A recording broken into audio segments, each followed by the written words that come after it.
Good evening, folks. This is Lucas/ASO here, ready to bring you guys a Thursday night live session with uh, Xlina and Raphaxus joining us tonight on a special cross-sun trip.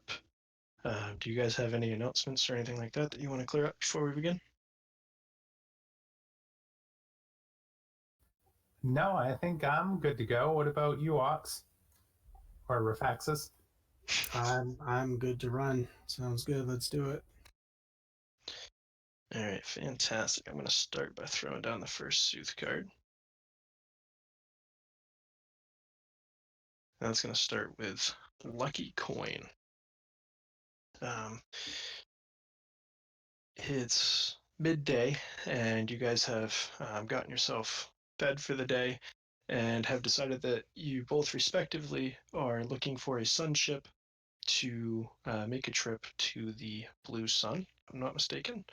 And you guys find yourselves in the long queue lines separated by 6 feet, waiting to get on board the ship, both of you with tickets in hand.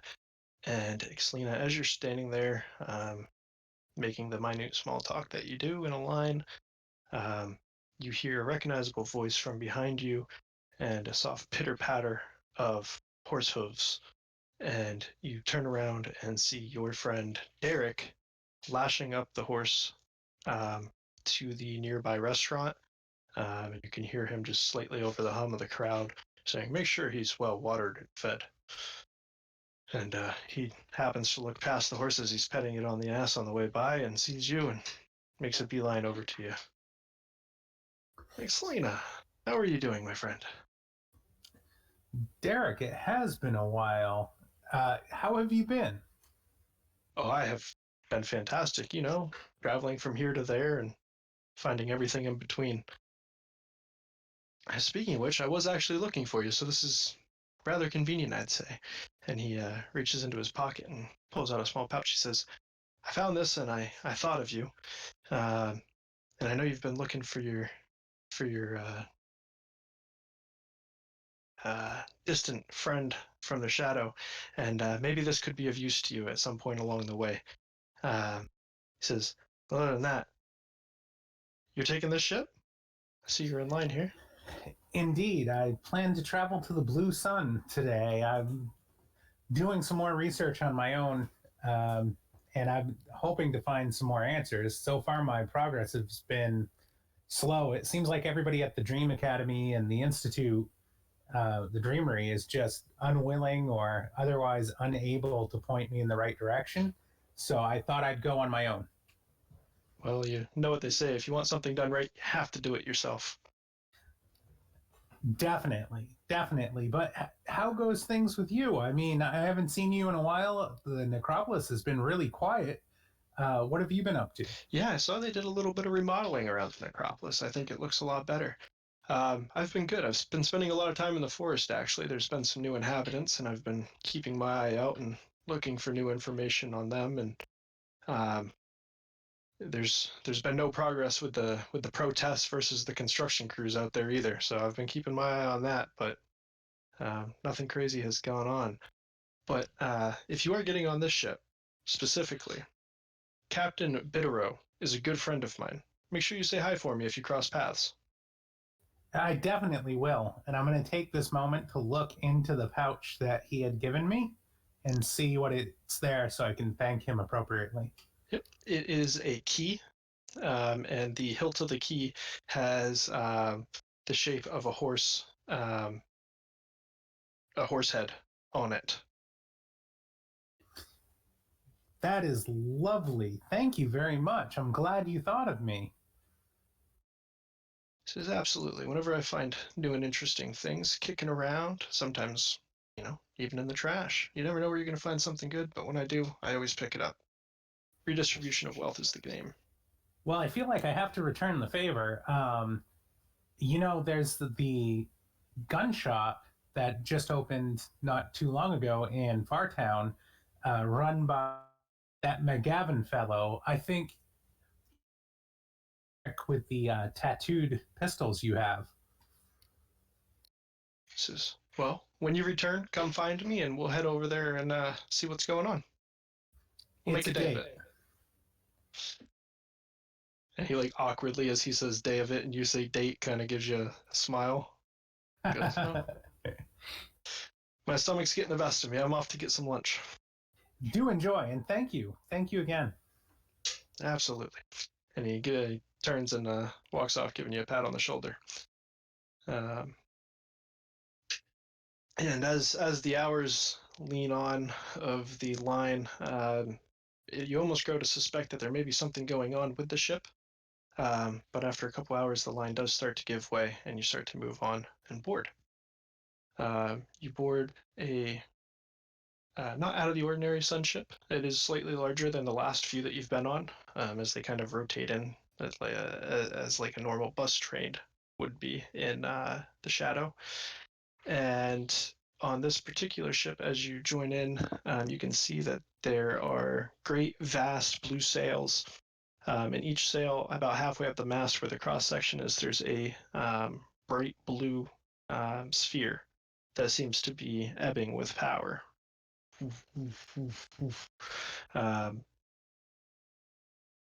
And I jump over to Raphaxus now, and I am going to drop another card here in just a second.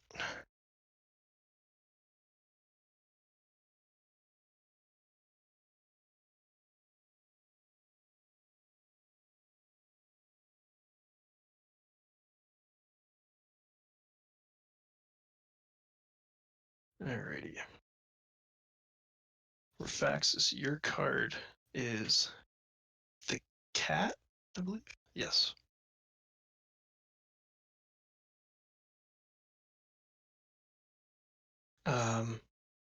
Ooh, and I believe the cat is a companion. That means I flip another one, or it duplicates? That would mean it duplicates the previous played card.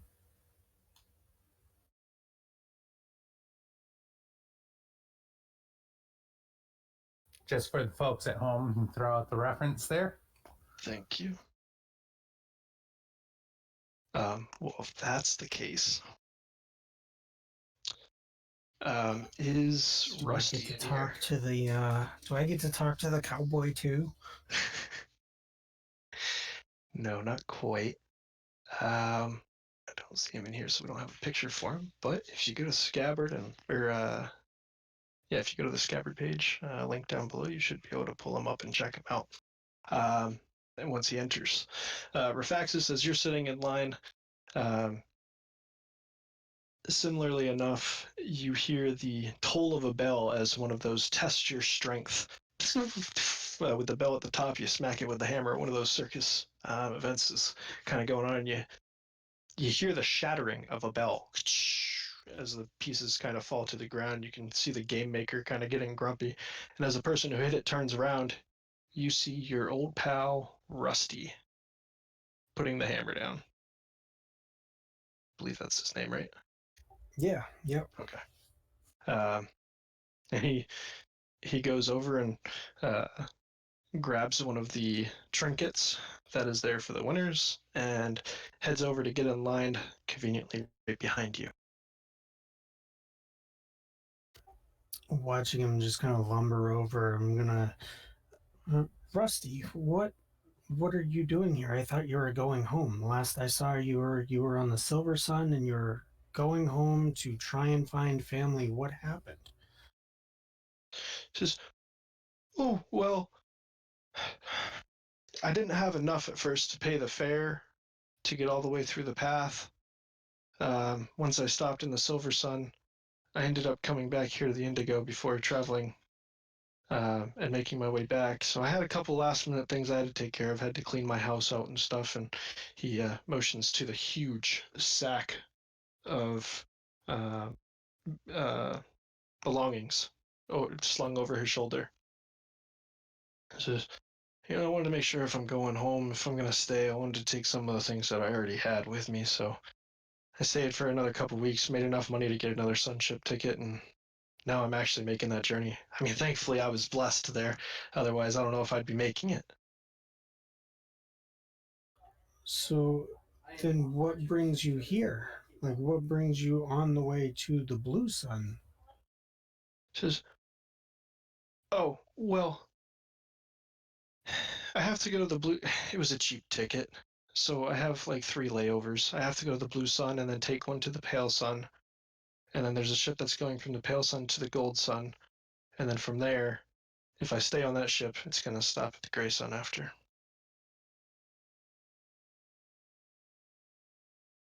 Says it was the cheapest ticket I could find.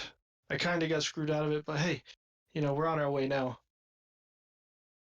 Well, and it seems like you're certainly making the best of a trip you weren't necessarily planning for, and kind of referencing his time playing the game he was just playing. He goes, "Yeah, it looked a little fun," and there was a little kid running around who came up to me and said, "Oh, I bet you can do it. I can't even get it over the 10." I said, "Oh, watch this, little boy." And I went over and I had a whale of a time. I hit it 3, 4 times, and on the third one it broke. I was kind of upset, but you win some, you lose some.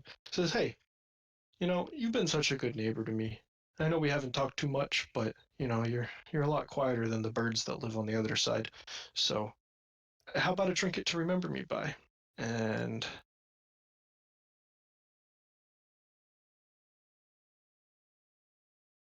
he is going to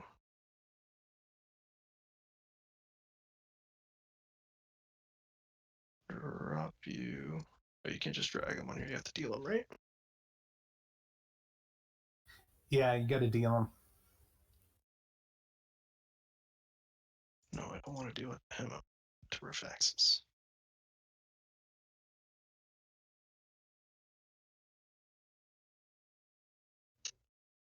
He is going to deal you an ephemera item.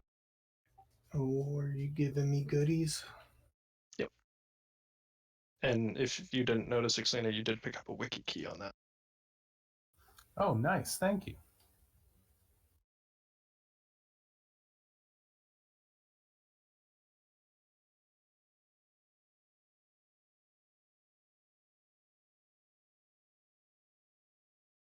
What'd you get, Raphaxus? Oh, that's a really good question.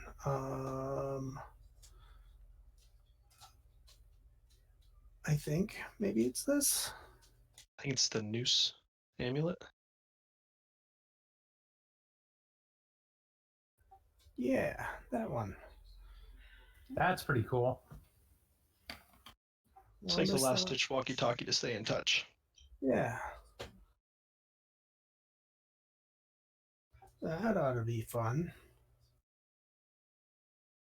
And he digs through the bag, kind of tossing some things out, reaches in and goes, here it is, and hands it over to you, and then grabs some of the other things and puts it back. And he goes, that way we can stay in touch. Well, that's most wonderful, Rusty. Absolutely.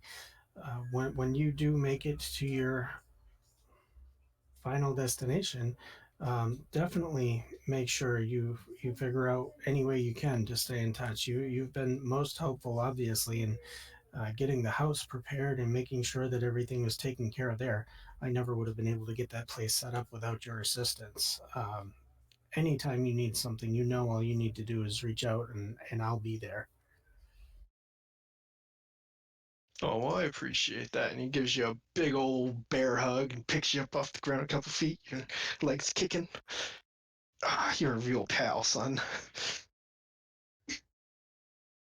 Kind of coughing and kind of shaking off some of the stone golem dust and like, no problem, Rusty. No problem. Anytime. He goes, well, if you ever want to come visit me at Easter Island, that's where I'll be. Just kind of rubbing his chin like, what is Easter Island? Those of you who don't know, Raphaxus is not from the normal shadow. He is from a shadow called Terrana, which is much more medieval in its time period.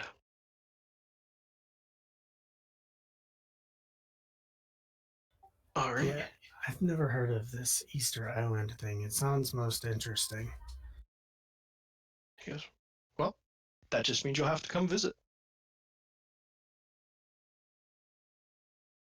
and you guys continue to make small talk, and the hours in the line drear on as you guys go back and forth, sharing stories of old times and becoming a little closer than you have in the past. Um, and you finally board the ship along with the rest of the compatriots who are taking the trip with you, a couple hundred or so.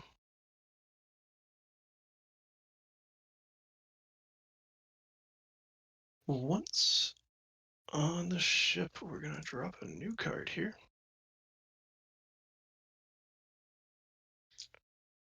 Oh man, this one.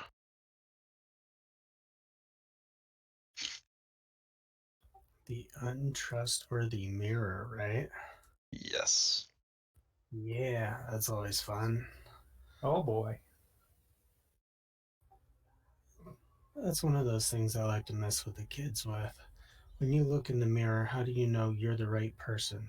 What if you're on the wrong side and the person in the reflection is actually the real person?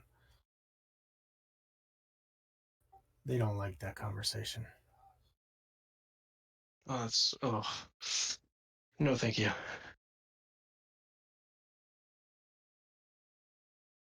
Okay, done with the Alrighty. creepy. It's you.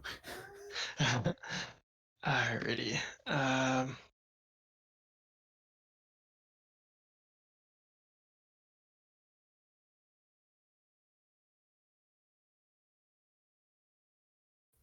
Alrighty. As you guys board the ship, there is a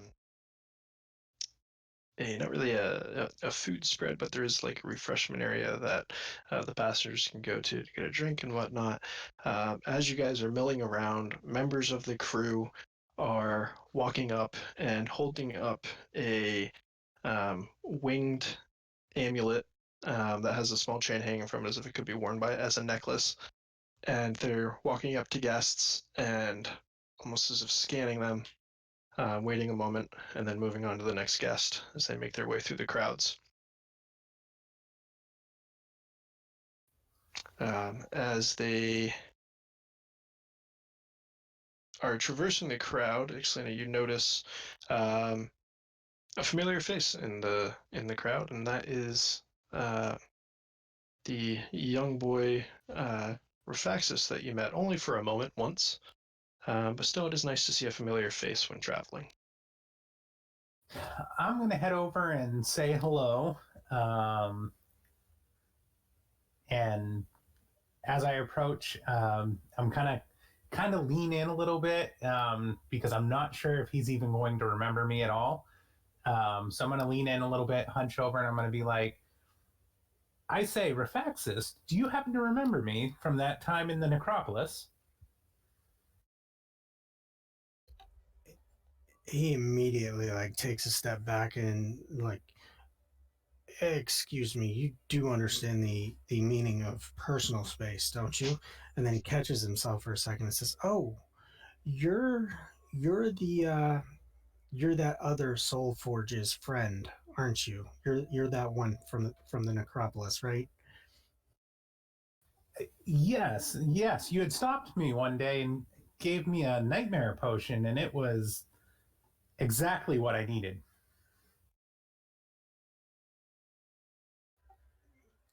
That's right. That's right. I got it from that funny little goblin fellow. He's quite the interesting individual, and you seemed like you needed it a little bit more than I did. Yes, well, I did put it to good use. What brings you uh, on the ship today?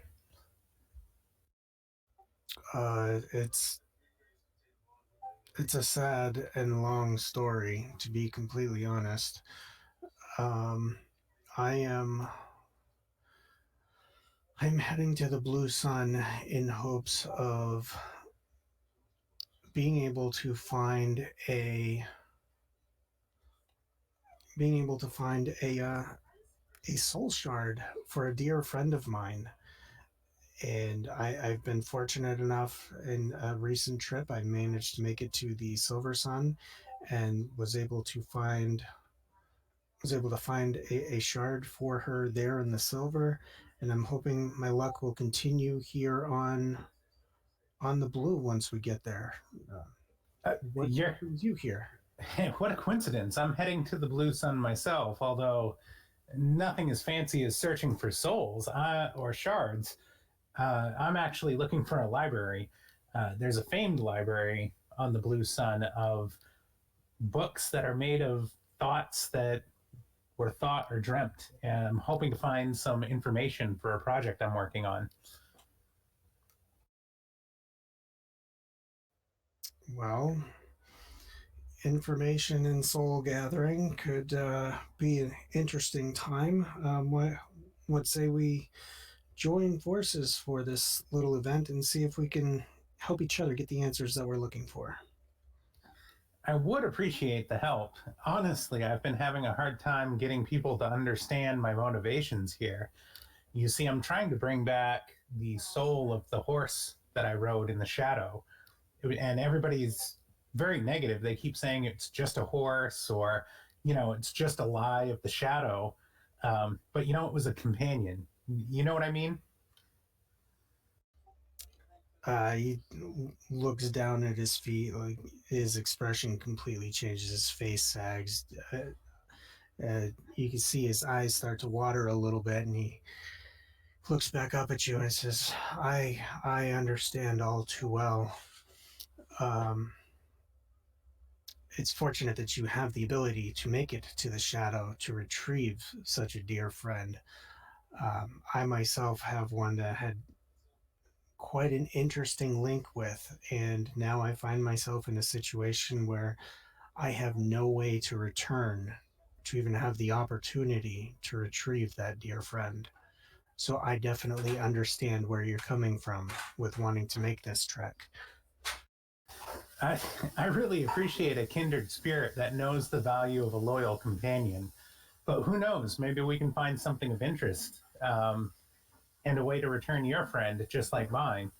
I mean, I'd be happy to share this journey with you.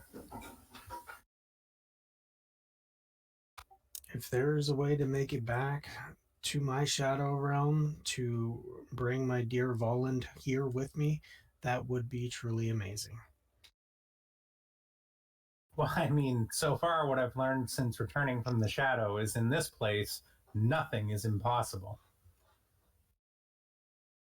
As you say that, one of the ship guards walks up to you and says, "All right, face front for a scan. Looking for soul traffickers." Um, and he holds up a silver-winged amulet, as described before, with a green gem in it, uh, and goes to scan. You, Xlina, first. Are you harboring any souls? Just my own? What an odd question. Says, "Yeah, well, uh, new policy, I guess. We have to scan everybody on the sunships because people have been sneaking and bringing people to and from the shadow against their will. And so we have to keep an eye out for them, I guess. I don't know, captain's orders." Um, Gives you a scan, waits a minute. The blue emerald, or emeraldish, uh, just gives a quick flash of green light, and then turns to Raphaxus and gives you a scan. Raphaxus, are you harboring any souls? What's your definition of harboring souls? One that is not your own that you currently have on you, whether in a vessel or not.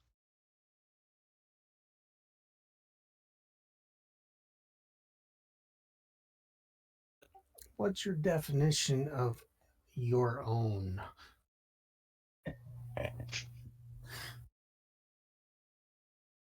Your soul, sir. Are we talking complete soul? One that can live, yes. Oh, well, at the rate I'm going, then no. It's just me. Okay, do you have any shards of souls on you? Like meta, I need to know. Yes. Okay. Um, it gives you a scan, and the green gem flickers for a moment yellow, and then the thing disintegrates in his hand. He goes, God damn it. Can't get enough of these. And he turns around for a moment, reaches down to his ankle, and grabs out another one, gives you another scan, and it bleeps green. I'm going to give you a joy as the shift for that card. Someone believes a lie told by the PC. So, Raphaxus, you can take a joy for that. Oh, sweet.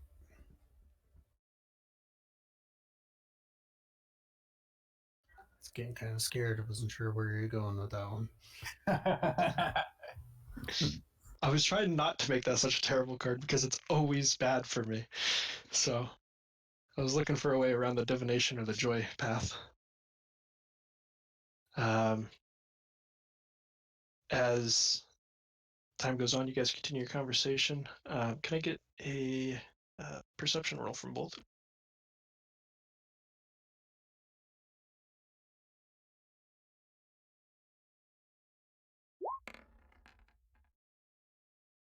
Beautiful, as always.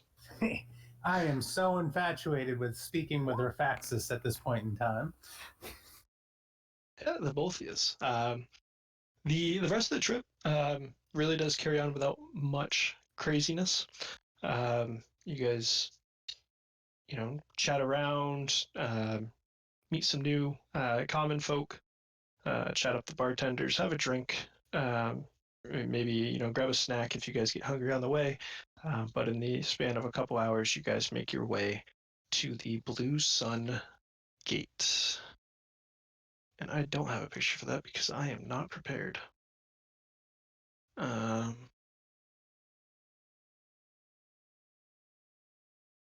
However, you are greeted at the gate as the Sunship lowers its planks down for anybody departing on the Blue. The majority of people get off. Some go off into a waiting area for the next ship, as they're taking a different path, per se, through the suns. And yet... I'm going to talk to Raphaxus real quick before we hit to the gate, and I'm just going to, in casual small talk, be like, normally I'd come here through the Dreamery, but I'm trying to avoid a certain person there. Ralix is a friend, overbearing mentor, if you will. I've been trying to avoid him, so we're going to have to deal with the Blue Warden, Mara. I don't know. Have you ever dealt with a Warden before, Raphaxus? Just the silver? And I don't recall if we came across the green or not. That was an interesting trip with a really odd fellow that I'll have to talk to you about on the way back, because I don't think we have time for him right now. He was most unusual. The silver... Actually, I didn't have to do anything on that. My last traveling partner is the one on the hook for... She made a most interesting thing. The requirement was to create something and then show that creation to the gate guardian, and we were free to return home. I'll have to introduce her to you at some point. And Natalia, she's a wonderful, wonderful clothing maker. And I know a Natalia that's a clothing maker. Preferred by the flame, right? She's like, whoa, fiery. You gotta, watch your combustibles around her, right? You have to watch your everything around her. She has a tendency to set just about... Like, there was this time she set the paper piers on fire, almost eradicated the entire thing. Absolutely unbelievable. It's like everywhere she goes, this is what she tries to do. We are talking about the same girl. She is friends with my sister, and they have this whole cool chick vibe thing going on, this clique thing. It's maddening, but she's a good person. A little destructive, like definitely Red Sun material, but good person. Yeah, it definitely sounds like the same person. But back to your original question, why do you ask about my experiences with the gate wardens? Well, they usually want something, and who knows what this one's going to want. I think it's only fair for me to mention to you I have a patron um, that doesn't see things the same way as this warden. Is that going to cause us problems? I doubt it. I'm not going to bring it up. Well, I don't know what your differences are, so I'm certainly not going to bring it up either. Sounds like a deal. Let's see what the toll is going to be today, shall we? Absolutely. As you guys turn towards the gate, oh, show to everyone. You guys can see that now? Yep. It's my first time pushing a handout, so. As you guys turn towards the gate, you can hear the soft shifting of bricks as you can see the entrance to the blue maze. This is rumored to be the home of the warden, Mara. And it says there's two ways that you would know that there are two ways through the gate, actually. You can make a deal with Mara, or if you can find your way out of the maze on your own, you are welcome to pass. Mara is said to rest in the center of the maze. Well, that sounds like a fun challenge. What say you, Raphaxus? Well, we have goals that we need to accomplish, and just standing here or turning back don't align with either one of those, so I think forward is the way to go. All right. I'm going to lead the way into the maze. Alrighty. Going to throw a Sooth card down for that, and that is going to be Mysterious Rune. I know you had a specific role for when we were navigating the maze on the green. Do you remember what that role was? Was that just a perception role, or? Yes, I used a perception roll, and then once people had talked to some of the natives and whatnot, I used an intellect roll to kind of get you guys through the green. Gotcha. Alrighty, so I will need a perception roll as you guys start to move through the maze. As you guys turn the first corners, even, you can see the walls in front of you shifting, the walls behind you shifting, and the walls on either side um, almost moving with an ebb and flow as if the bricks themselves were on their own clouds floating around the maze. I think those are both fairly good rolls. Fantastic. Makes my job a little easier. The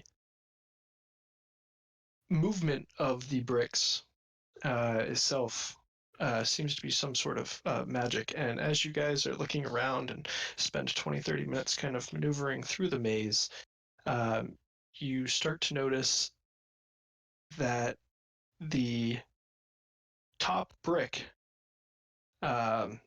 is missing every so often on certain walls. Yeah, as you're moving, and they always appear to be on your right side.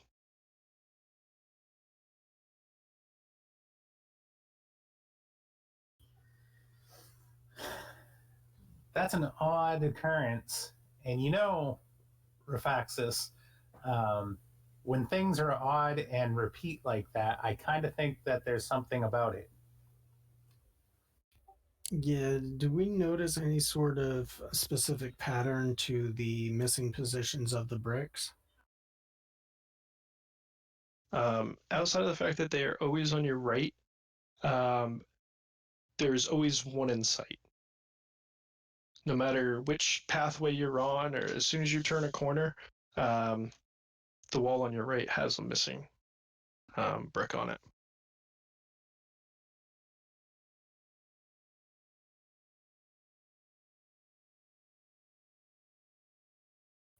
How far up is the wall? About 10 feet tall-ish. Okay, so I could potentially give Xlina a boost up to see if there's anything odd on the other side of these things. You don't need to give me a boost if you want to get up there. I can help with that.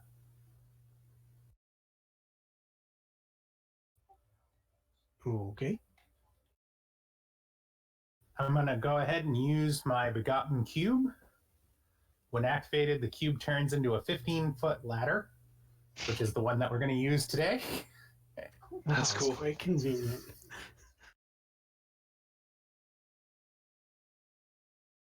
Alrighty, and which one of you is going up? Would you like to ascend, or would you like to hold the ladder for me? I'll hold the ladder. I'll do the gentlemanly thing, because that's how Raphaxus works, unlike that other Soulforge fella. All right, I will climb the ladder. Alrighty. As you get to the top, on the top of the brick below the missing brick, there is a purplish glowing arrow that points in a very specific direction that does not follow the path that you're currently on. It's if the path you're on was like north-south, it's kind of pointed at like a northwesterly direction. Is that arrow like carved into the stone, or does it sit above it like a compass or something? Yeah, it's very slightly above it, maybe less than a quarter of an inch, just kind of hovering there. As the walls move, it obviously has to move as well and rotate. Raphaxus, you're never going to believe this. There's an arrow up here that's pointing in that direction, and I'm going to point in the same direction as the arrow.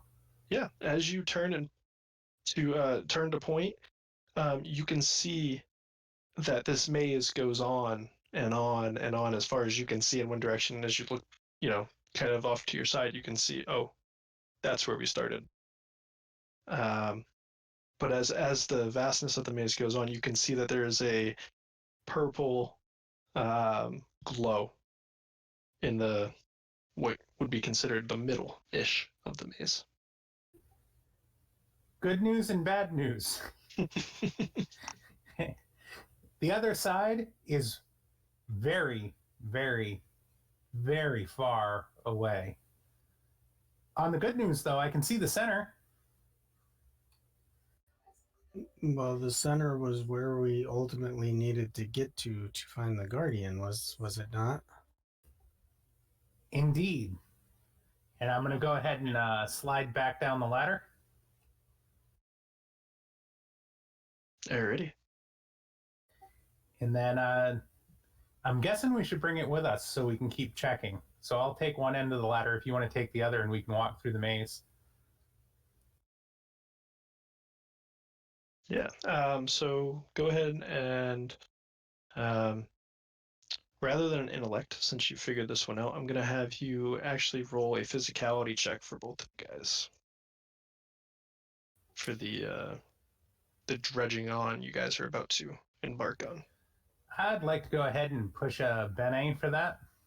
Alrighty.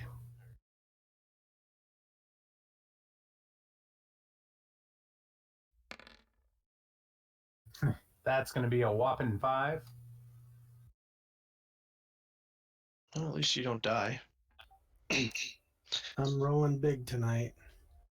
Oh wait, that's just normal for me. Never mind. Continue. Yeah, the normal cardio that you go regulate yourself with Xlina through your training in martial arts definitely helps you with carrying this ladder and moving an unsurmountable amount of distance through this maze, climbing it every so often to check these to make sure you're still going in the right direction. Raphaxus, on the other hand, not as experienced in the realm of exercise, is starting to lag behind and really put a hindrance on your guys' movement through this maze.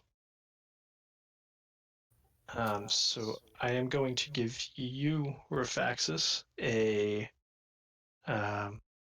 is Vex just the one negative beam? Yep. I'm going to give you a Vex to your movement pool.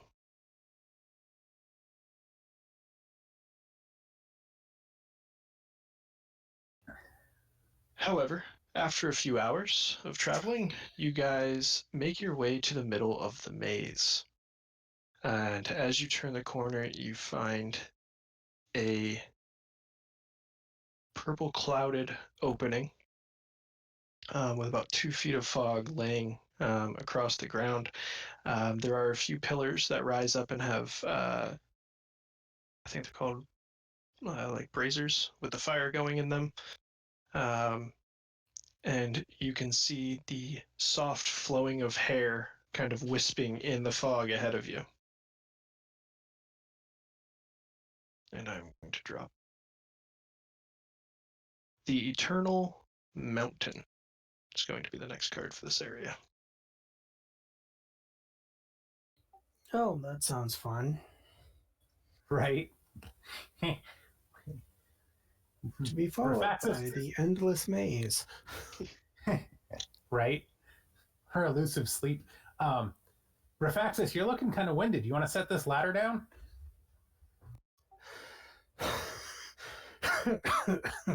Yeah, that might be a good idea. Just for a moment.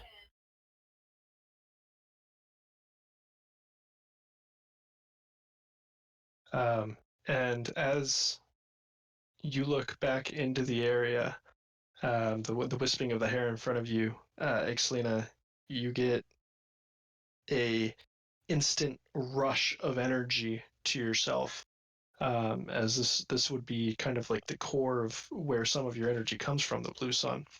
However, this time it's almost like a chilling touch to you, and you get the feeling that convincing Mara to let you into the blue sun is not going to work no matter how hard you try. It's going to be the divination from that card. Whew. Raphaxus, I'm really worried. I think I need to tell you that my patron is the Nightmare Prince, from the night side of the blue sun. And I have this bad feeling in my gut that we're going to have a hard time getting a quest from Mara.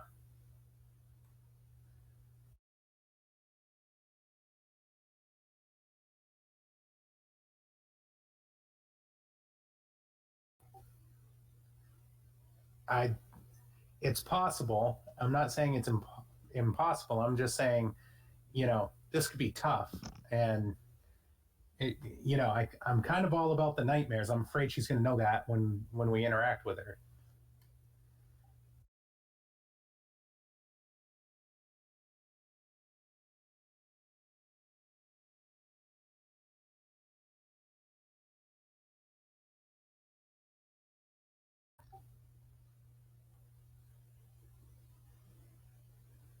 Do you have any ideas?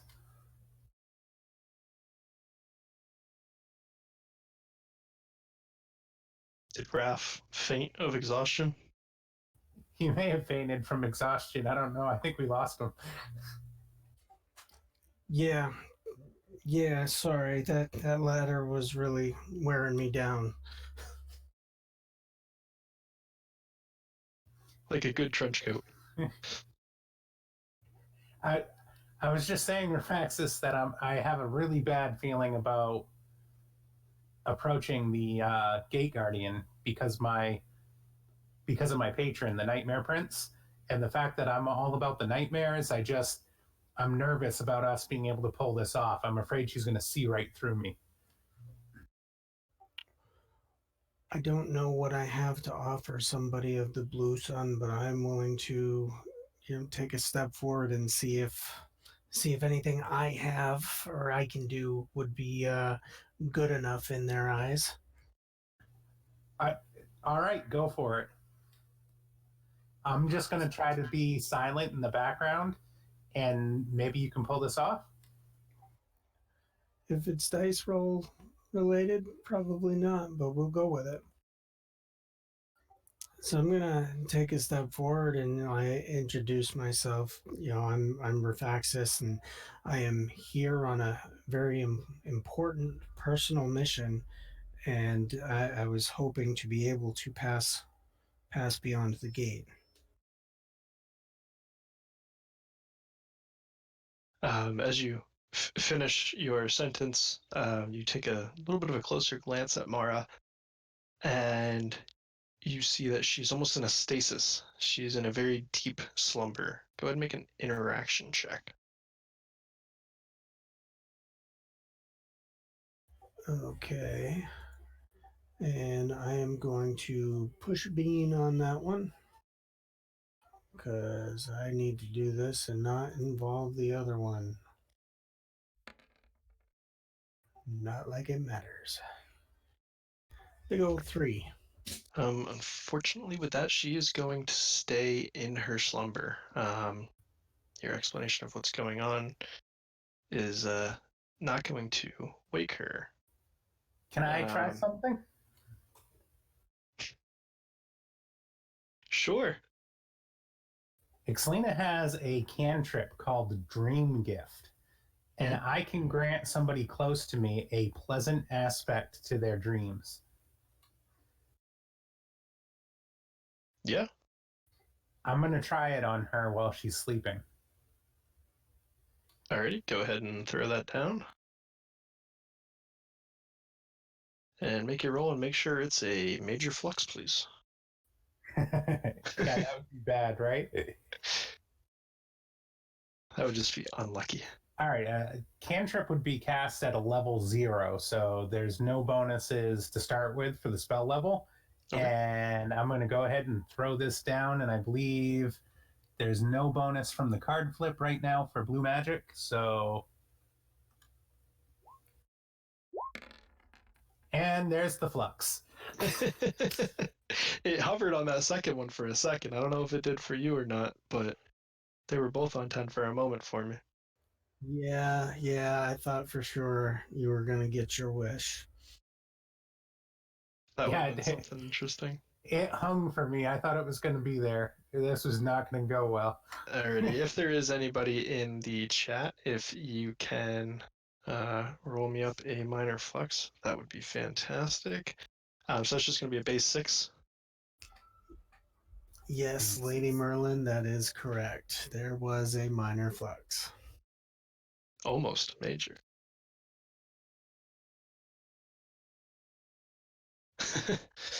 You got lucky. So the flux rolled is nearby children begin to scream and rant for a few minutes. You do hear a hushed whisper, as if the very walls around you are screaming out for aid. But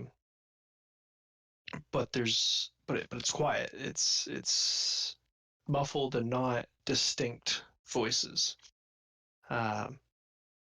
However, you can see the swirling of the hair kind of slow slightly as your spell completes. I am going to flip a second card, mostly because of that flux. And as you guys are standing there, the questing knight shows up. And as you guys are standing there, you hear a splash behind you, Xlina. And stumbling around a corner comes a small man by the name of Ramble. Did that show to you guys? Yes, did. Alrighty. So, go ahead. Just real quick, that card is an apprentice, so it's -1 to the Visions family. Gotcha. Thank you. Ramble, who I believe if I'm not mistaken, at least one of you has met Rumble. I have. Yes. Ramble is the other side of Rumble. And he comes around, he has a belt full of different potions. However, none of them are corked, and so that splashing you heard was the sloshing of some of his potions hitting the ground as he makes his way jollily around the corner. He goes, ha ha ha ha. Oh, another one looking for Mara. Indeed, and we found her too. She slumbers right there, deeply slumbers. Oh, Mara's a good friend of mine. Would you like me to wake her up for you? Or perhaps it's not Mara you want to talk to get through. And he pulls out 2 vials and shimmies them at you. Are you saying that you can get us access to the Blue Sun with your elixirs? Oh, can I ever? This is my land as much as it is Mara's. She loves me dearly and lets me come and go as I please. He says, now if I were to, have friends along as I passed through, I'm sure she would be fine with that. I don't think she'd miss much sleep. He kind of peeks over the fog, like standing on his tippy toes, because you can only really see his head and arms at this point through the purple fog. He goes, but if you guys wanted to accompany me, I could tell you where to go to get something for me for my potions. We'll say it's a arrangement of sorts. I think we can reach an accord.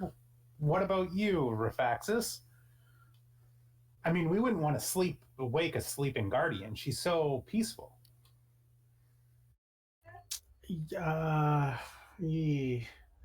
Yeah, I certainly don't want to wake her up. That would be somewhat rude. And he's just going to kind of eyeball Ramble a little bit and look back at you and say, okay, well, if you think this is a good idea and you think this is the direction we should take, then I will go along with you on this. Yeah. Oh, fantastic. We have traveling friends. Is there anything I can interest you in for wares as we travel? And he walks past you, Xlina, kind of just like nudging your hand on the way, and then touching Raphaxus's as well as he leads you guys down another corridor. I have plenty of wares, as you see. Would you like a shadow potion, a wake-up potion, a traveling potion, a dream potion?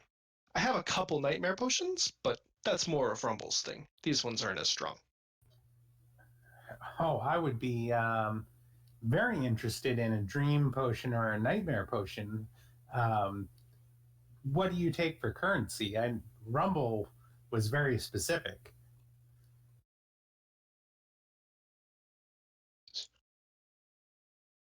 Well, if you want a nightmare potion, all I would require is that you never buy from Rumble again. But if you want a dream potion, maybe a blood silver. They are my speciality. Oh, I'm afraid I don't have any blood silver. How about you, Raphaxus? No, I do not have any blood silver either. Would you perhaps take a mage coin? And I'm going to pull a mage coin from my pocket and kind of hold it up just so he can see it, but not so he can reach out for it. Says, a mage coin. For a dream potion, I suppose that would be a fair trade. Says, if you make it 3, I'll throw in a special surprise for you. I'm going to check my pocket to make it look like I don't have enough. And I'm going to dig in and pull out a second mage coin. And then be like, I'm not sure I have a third one on me, Ramble. Can I make an interaction check for that? Yep, that's what I was going to say.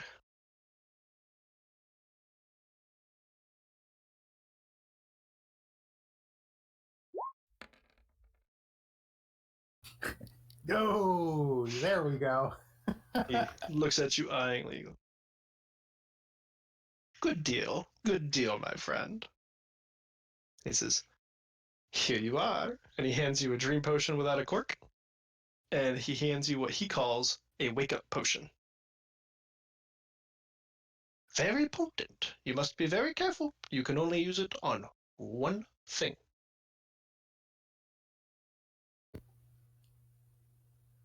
These are great. You don't happen to have any corks on you, do you? Corks? What are those for? As you can see a necklace of them hanging around his neck. Corks are for eating, my dear girl. Not for potions. Potions will rot them. You have to let the potion breathe. And he kind of gets a shimmy, and some of his potions spill out over the tops of the bottles.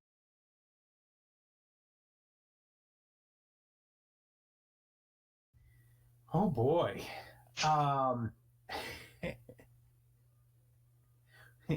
Would you mind parting with two of your corks for consumption? It's been a long journey for me and my friend here, and we are famished. Absolutely. You would like a snack.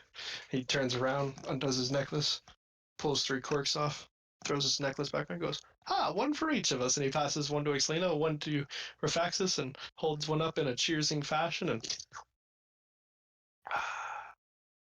they are quite delicious.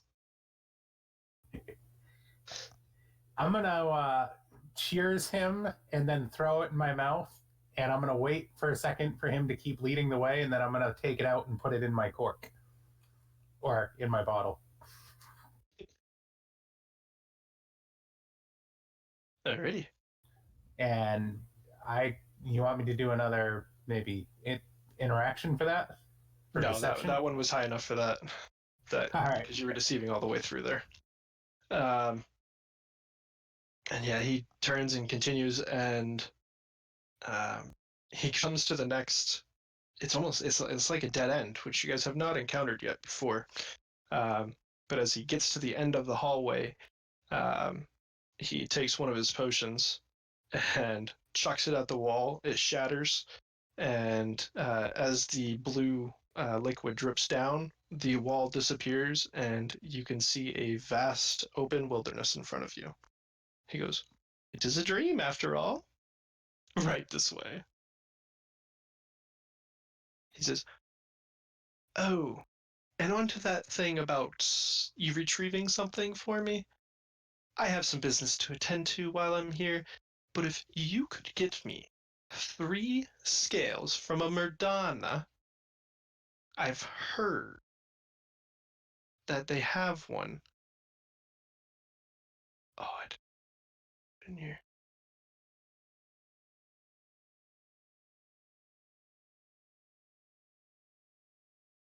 At the zoo. I'll get that in a minute. 3 scales seems simple enough. We will do our best, Ramble. Should we meet you back here? He says, "Yes, that would be most fantastic. I'm planning back in about 5 hours.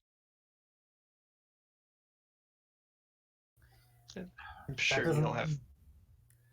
Go ahead. That doesn't leave me a ton of time for the library, but 5 hours it is. Oh, you're headed to the library? Well, isn't that just convenient? They're actually within the same... If you follow that path to the right of the mountain, past the trees, right there you'll find the library. And if you continue on about a 40-minute walk, well, on the other side of town, you would find the zoo is the most fantastic place. It has all different creatures from every dream imaginable. All right. Oh, this sounds like a deal. The Dream Menagerie is the name of the zoo. No, that's a cool picture. Yeah, I thought it was neat.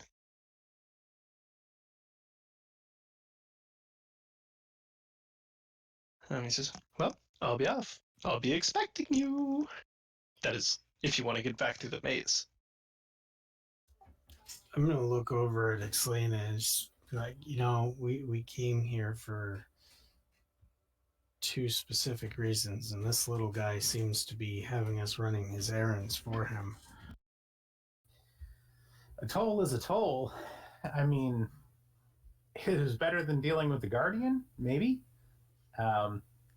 Worst case scenario, There are other ways to get back to the actuality. I mean, Saturnine, I've got a nightmare potion right here.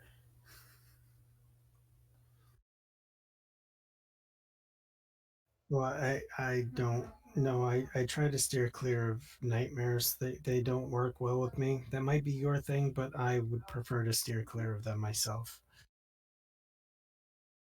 You'd be amazed what you can get used to, Raphaxus. Are you all set with the Begotten Cube, or are you continuing to carry the ladder with you? No, I think we're going to leave. We left the ladder behind back at Mara's. Okay, do you want to delete this item then? Or are you going to plan to come back and get it? No, I think we can let it go. Alrighty. I'm going to abandon it, so it's gone. There we go. Alrighty. Clear these guys.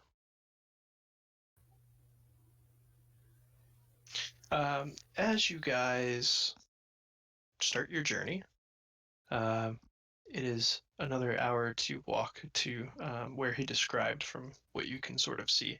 However, it is the dream realm, and some things change. You guys walk around, and you can see that there are different wandering creatures around the wildscape. There's also other Vislae that are wandering through, and mixed in with different dream spirits.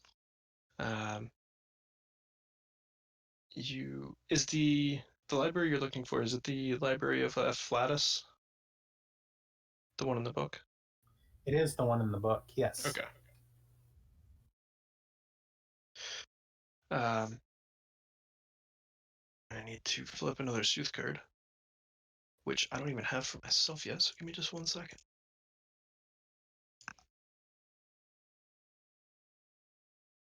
And what is this one? I can't see it now. Fleeting moment.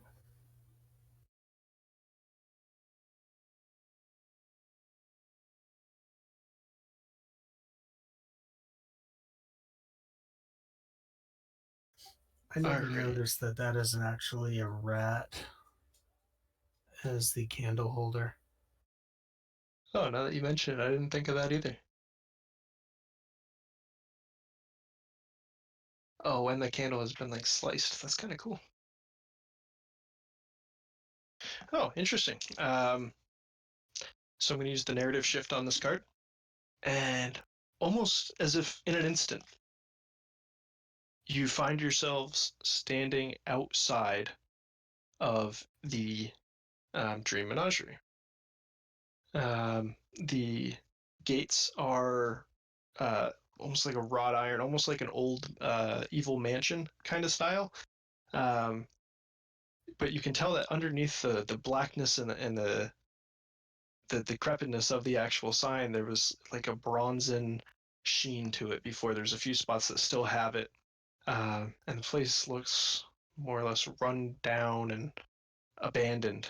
As you look in, you can see that there are different cages and enclosures as you look through the gate, but you can make out that there are a few animals that seem to be wandering free. Not what I'd say is in a good state of repair, Raphaxus? It definitely does look like it has seen better days. All right, well, if we get into trouble, just stay behind me. I'll take care of it, all right? Absolutely. Wonderful. I saw you bested by the ladder, so...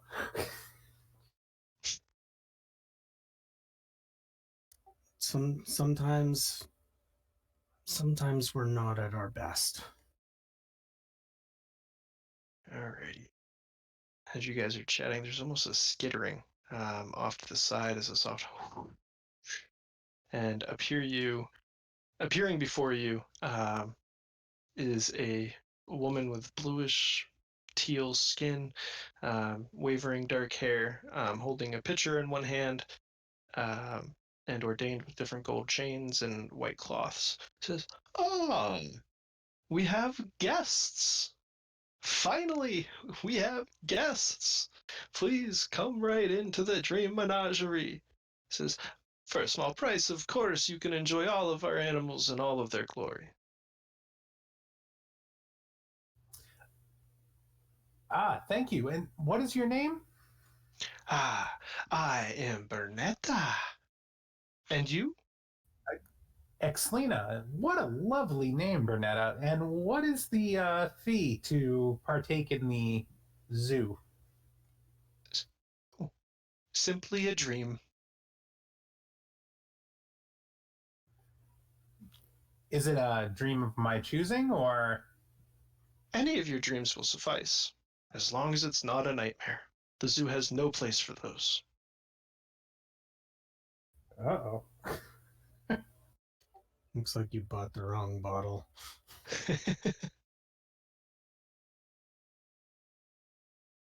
"Can I interest you in a visit?"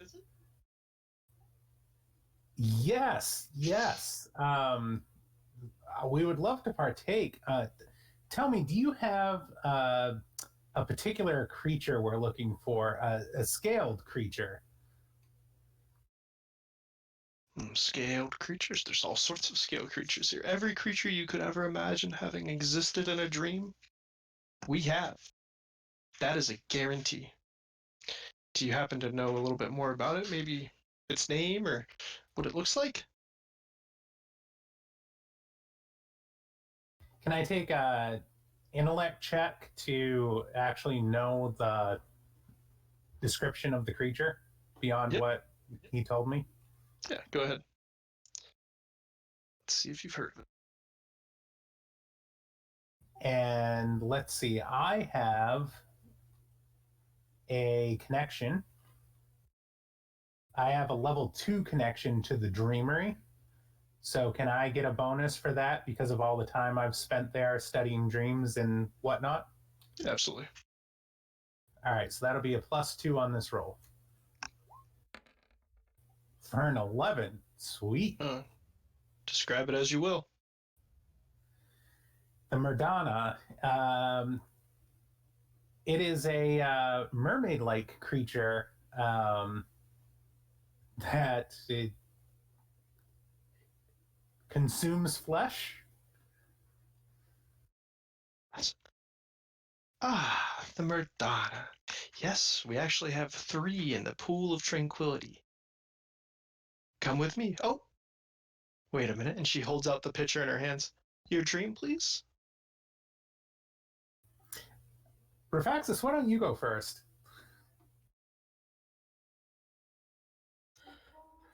Just the idea of giving up a dream. You know, he has very few left that are actually welcome. So he kind of walks forward and says, if a dream is what it takes to get us where we need to go, then this is what we'll do. And he offers up a dream he has of his his dear old friend Voland from the Shadow, uh, and the telepathic link that they used to share that is kind of like that lost void in the deepest parts of him now. Oh, alrighty.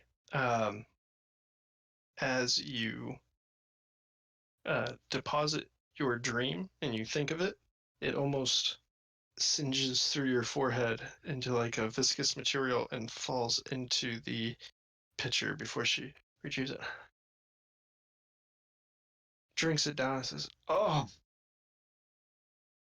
you are quite the creative one, my young sir. You have an amazing mind. I look forward to you visiting it again. And to you, my dear?" I'm going to reluctantly push forward, knowing that since I was a young child, I have only ever had nightmares um, since the day that my nightmares began. I have very, very few good dreams to give up. So it's a very precious thing that I'm about to lose. So I'm going to give you a dream from my childhood.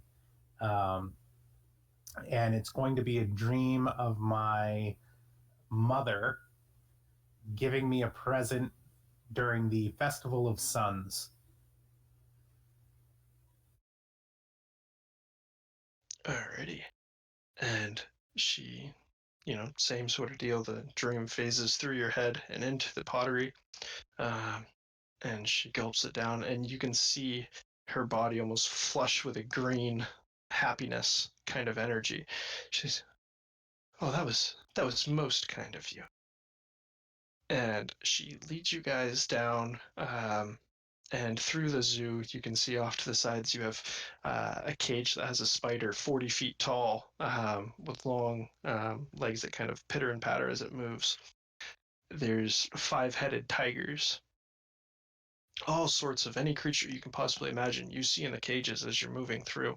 Um, and even some of the animals that do appear to be a little less intimidating, um, are wandering through. There's a few friendly giants that find their way around you guys as you guys walk through, giving Burnett a nod of the head or a wave or a good morning sort of deal. And she finally leads you guys down a long dock that pulls out into the middle of a about 100-foot around pond.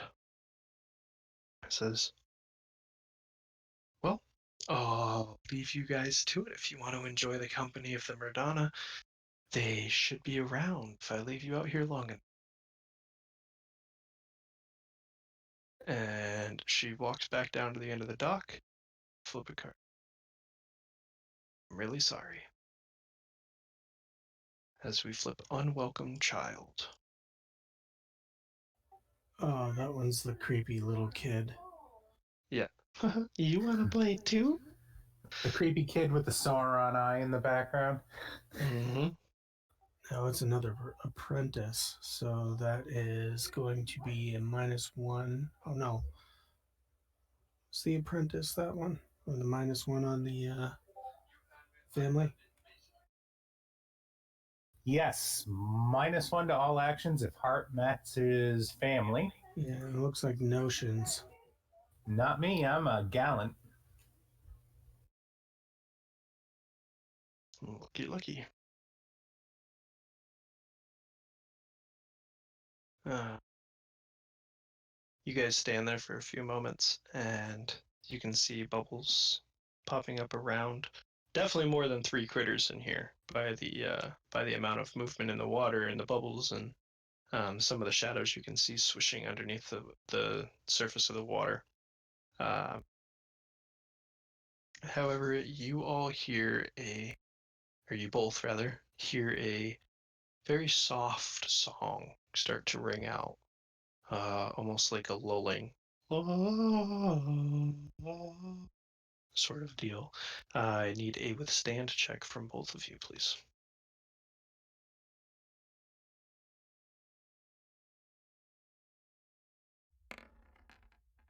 Oh no. Yeah, that can be good. Don't worry, I got this. You're Alrighty. screwed, but I got this. I am Xlina, totally you feel sure. the sudden urge to go for a swim without a second thought in your mind. I am going into the water. Raphaxus, if you want to make a physicality check, you see her about to jump in. You see her like walk up to the edge of the dock and prepare for a swan dive. What are you doing? Oh, we're going for a Lucas level clothesline here. Alrighty, let's see a roll for it.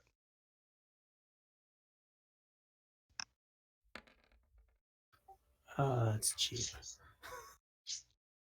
That's a 4. That's a 4. Hope you're ready to get wet. Yeah, you do grab onto her, like kind of as she throws her hands back into her dive head first. You're able to grab one of her hands, and you guys lock wrists as she goes over and is in the water, and you're on the dock, leaned over, almost as if in the picture, um, holding her as she's in the water, looking at her like, "What the fuck are you doing?" Oh, Xlina, I really wish you wouldn't have done that because you saw how I handled that ladder, and I dare I say this lovingly, but you have a little more to you than that ladder. Is my urge to compel me into the water great enough so that I wouldn't respond to him, or am I still like lucid enough That's to respond? that would snap you out of it for the time being, as the song does dissipate after you jump. All So right. the song is not continued. So I would say that would snap you out of it. All right. Well, I'm going to let go of his hand real quick so that I can tread water and not rely on him. And I don't want to pull him in. And be like, well, since I'm down here, I might as well look for our sea creature, huh? Almost on cue. Three of them. Three, or rather, not three of them. Three heads of differing color hair, blonde, red, and black, all rise on all three sides of you outside of, other than the dock side. And you hear another soft like, oh, and you can almost hear your name being called through their chant. Um, and they are three of the most beautiful women you've ever seen, even outdoing the beauty of Shazara. Oh, that's some unnatural beauty, some stuff right there. What are you doing?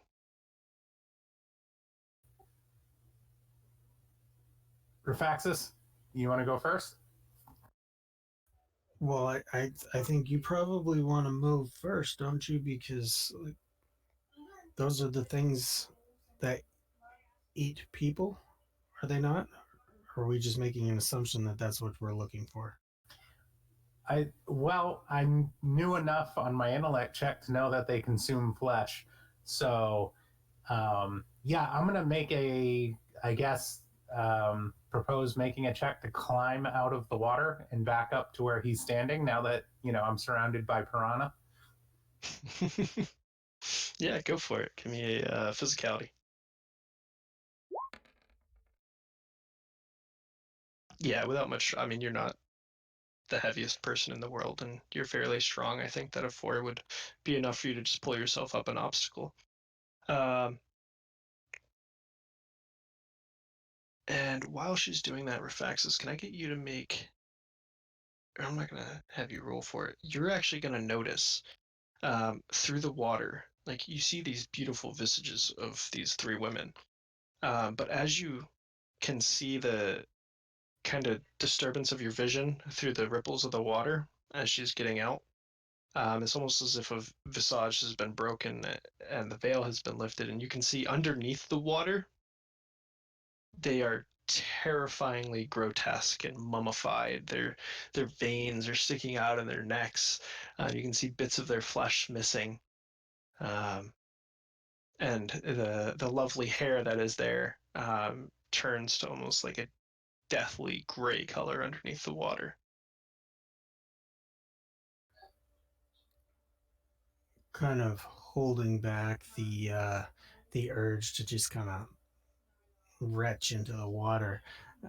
Um, I'm gonna look over to Xlina and be like, it's probably a good idea that you made the choice to come out of there, because from what I'm seeing below the water, things are not quite so pretty as they are above. And you two are standing there with these three creatures looking at you, just kind of wavering, pondering, curious almost. So is this their natural state of being, good above water and Nightmare on Elm Street Freddy Krueger underwater? More or less, yeah. All right, so this isn't a damage thing. This is just nature.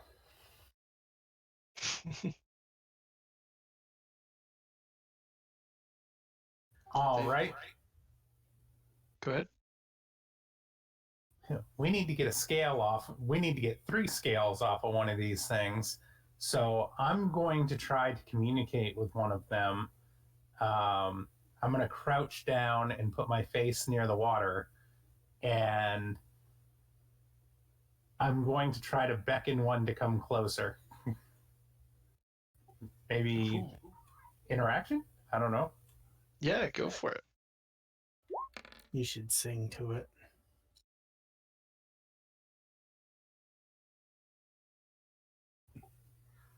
I feel like that was a tremendous roll. Yeah, to your surprise, just a simple beckoning. Two of them actually start reaching out for your hand and like kind of running it down your forearm, almost as if they can't grab onto you. Wistfully, like, help us, help us. All right. I hope you're ready for this, Raphaxus. I'm going to grab one of their hands and try to haul it up onto the dock. Alrighty. Well, Do you have any skills for martial arts or anything like that? Because this would kind of be similar to like a shoulder throw or something like that. I do. I have rank 1 skill or level 1 skill in martial arts. Yeah, I would say go ahead and add that. And I'd like to push a physicality to go with that because I'm like muscling them up. Yeah, I would agree with that.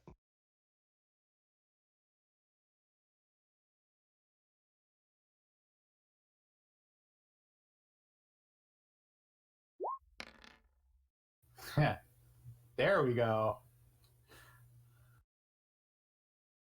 That's going to be an 11.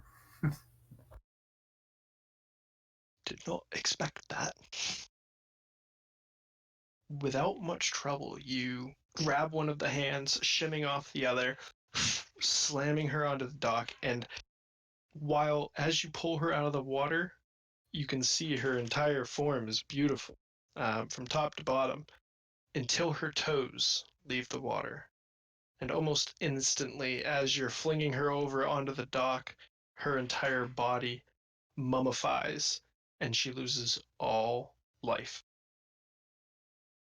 As her body slumps onto the dock in front of you, the two that are still in the water are both going to react. And their song becomes a rivaling the worst noise you've ever heard, shrill, conic song. And I'll need you to, well, both of you are standing there, so I'll need both of you to make a withstand check again for me.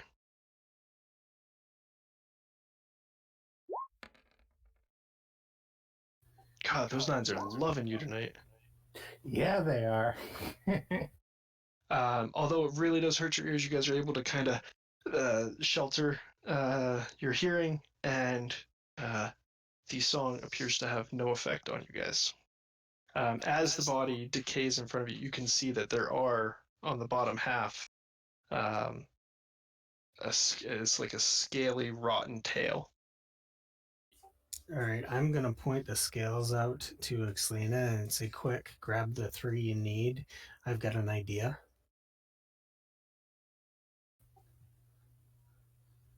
All right. I'm going to try to actually grab 4 because I'm reckoning if they're worth something to him, they'd be worth something to me as well. Alrighty.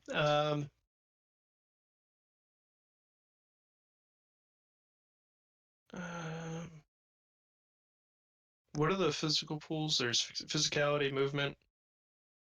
What are the other two? Accuracy or perception. All right, give me an accuracy to, get the full scale out as you pluck it. What are you using to pluck them? I don't have anything sharp, so it's going to be brute force. I have a pocket knife and a dagger. All right, both of you quickly get to work on these scales.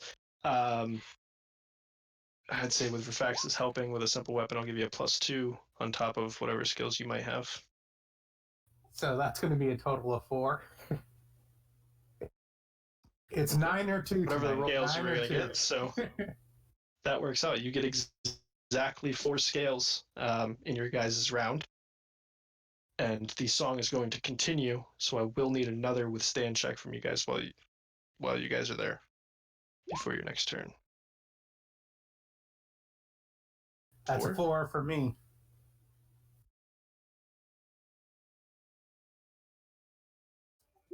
Oh, there it is. Oh, there's a 1. Alrighty. Both of you get a weird sensation crossing over your head as you guys aren't really ready and to brace for it this time. And the song hits you, and almost instantly the song is gone, along with the void of all noise around you.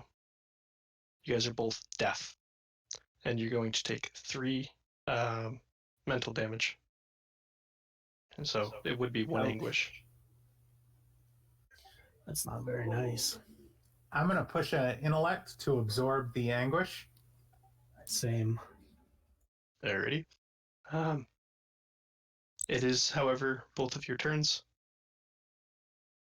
All right, so Xlina has grabbed the scales that we needed.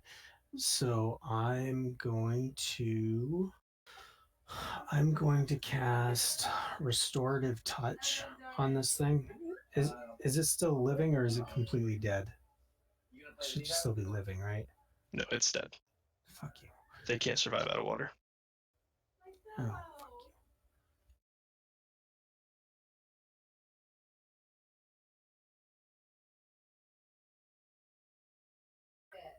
Would you consider it wounded? Severely.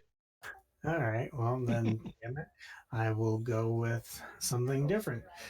I'm going to cast Hemokinesis on it. Alrighty. In the meantime, I'm going to give a joy for the card on the Unwelcome Child for an NPC foe experiencing terrible luck. I'm going to say that fish on the dock had some pretty bad luck going Fair against enough. you today. So a joy for Xlina. Go ahead and hit me with that spell. All right, so it's level 5, and it's going to be +1 die.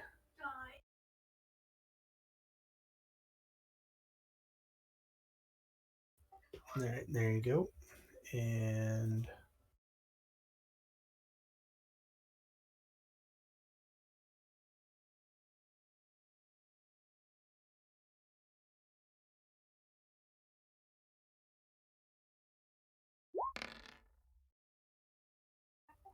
Wow. So 14 and a 12. And you're trying to help them, you said?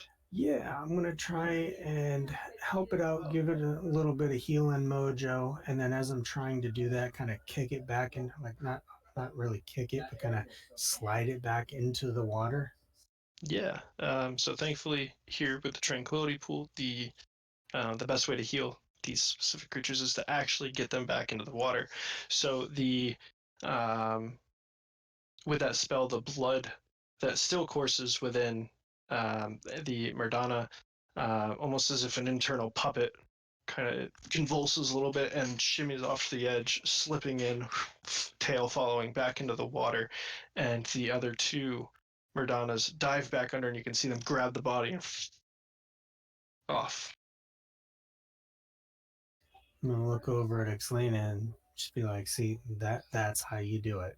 You don't always have to be rough and aggressive. You can be nice and take care of people. It's an interesting twist. You know, that other Soul Forge tends to leave bodies in his wake, so this is a nice change of pace there, Raphaxus. Well done. Yeah, well, I do call him the other Soul Forge for a reason. I haven't quite pinned that one down yet.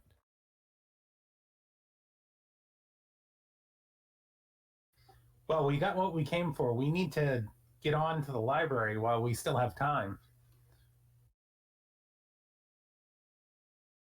Well, you're the one with the directions, so have at it. Lead the way. All right, I'm going to stash away the scales and head back to the zoo's main entrance. Alrighty.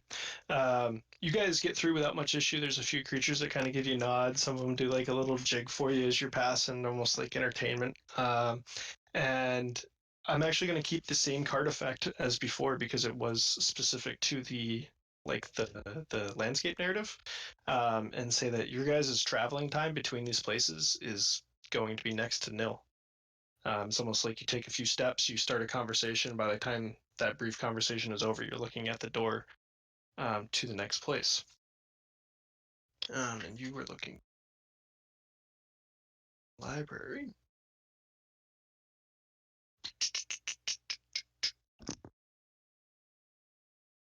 And I don't think I actually put a picture in for it. That's my apologies. But I do have it pulled up here. So the Library of Afflatus resembles a vast structure where the walls, doors, and bookshelves themselves are made out of books, none of which were penned by mortal hand. Instead, each tome in this collection is self-created, coalescing from the thoughts and ideas of the blue. And the employees here are actually guardian spirits. They're both the warden and the librarians here. Almost like its own little village. There's not a person guarding the door or anything like that by any means. It is quite simply a library. It's like every other library you've been to, just with its own quirks. All right. I would like to look around and see if there's either any pictures of like a librarian founder or something like that artwork, or any statues dedicated to like the originator, if you will. The person who created the library? Yeah, or somebody who would look knowledgeable about the library. Alrighty. And you said specifically a statue or a picture, right? Yeah, in any type of painting, like, you know how you go into the library and they usually have that type of stuff kicking around? Yeah, absolutely. There's actually a long hall off to the left when you come in. You did flip the swan. And all of the along the wall, there's a bunch of different paintings, and each of them having dates that make absolutely no sense to you. Even in the aspects of the dream world, the dates that are listed under each portrait have no relevance or connection that you can make out. And all of the pictures are moving and chatting with pictures across the corridor. On the other side, same sort of deal. Portraits of people, and above each one, or rather at the beginning, there's a placard that says the hall of magistrates. And these were the purveyors of the library throughout their times. More or less, you can make out as you're going. There's a small description of them, and you get all the way down to the end, which seems to have the oldest date, the smallest number for the dates, and a gentleman graying in years, using a Saturnine invisible stun fashioned walker, kind of leaned up on it and just dozed off ever so slightly. I suppose this one would be the most knowledgeable person about the library. Wouldn't you say so, Raphaxus? Well, looking as old and decrepit as he does look, that would be my guess as well. Well, I have to be honest. As a weaver, I'm not really big into libraries and studying. So I was planning on cheating a little bit. I hope you don't mind. Well, no, I don't mind at all. Actually, I happen to be a weaver in my own right.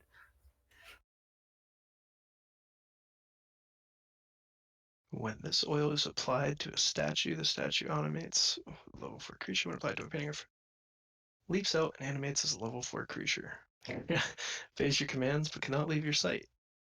When the effect ends, the artwork returns to its original location and condition. Alrighty. And you're casting that on him, I'm assuming, with the painting? Yes, the painting. so that we can have a nice guide to our library. As you start applying it, it's almost as if he can feel it. He kind of lets it, it almost tickles to him. And then all of a sudden he's, shh.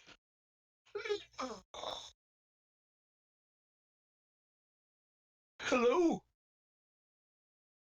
Oh, oh, what can I do for you, young lady?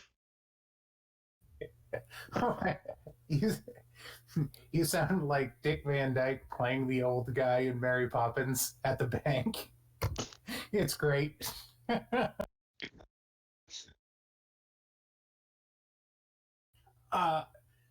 Yes, I'm here in a very important research mission. I am looking for any book or reference that anybody might have thought or dreamt of freeing a spirit from the shadow that isn't a Visley.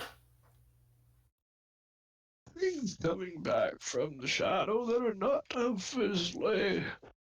Go ahead and roll an object depletion for me. Well, yes, there is that book. And the other one. Matter of fact, there's many a books on such a thought. Whether or not to practice, that's a different story. Were you just looking for ideas on the matter? Actually, I'm looking to bring a treasured animal companion from the shadow to the actuality, if that helps narrow it down. Animals. IOB, subsection 34, fourth shelf up on the right, you'll see a green-spined book with gray bindings. Oh, and I must warn you, it bites. Thank you. Why don't you come with us and show us the way? Oh, I'm afraid I'll slow you down, but sure. With the walker, guides you down and looks over his shelf and says, "Here," and he points to a book. He says, "This is the one you want." All right, I'm going to go ahead and reach for the book carefully because he said it bites.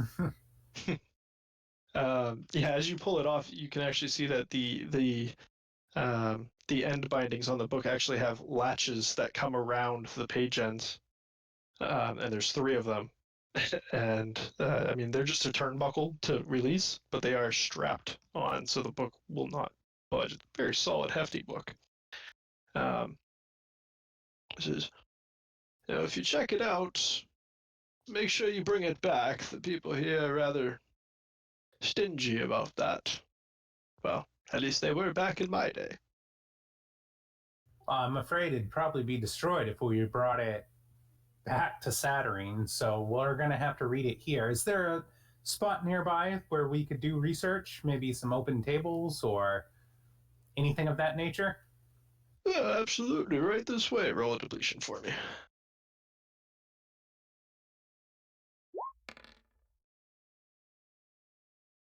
Get another one of those 9s out of the way. Yep. Got to get that out of here before the next one. You are... Or actually, we'll continue. You walk over and there's tables, there's a couple study rooms, stuff along those lines. Would you prefer them more private or the tables out in the open? I think the open is fine. I'm not too secretive about what I'm doing here. All right. Just be careful the book doesn't bite you. You don't know what kind of diseases come with that. All right, go ahead and describe your opening of the book here. I'm going to go ahead and light up my hands, so to speak, using my nightmare energy, so that I'm ready if I need to slap the book around a little bit. And then I'm going to undo the fascinate, see if the book like jumps around the table or anything, or if it just, snaps in place. Like how animated is the book? You said you're undoing the lashings? Yes. Okay. Yeah, actually, as you unclick the last lashing, the book almost immediately just on the table.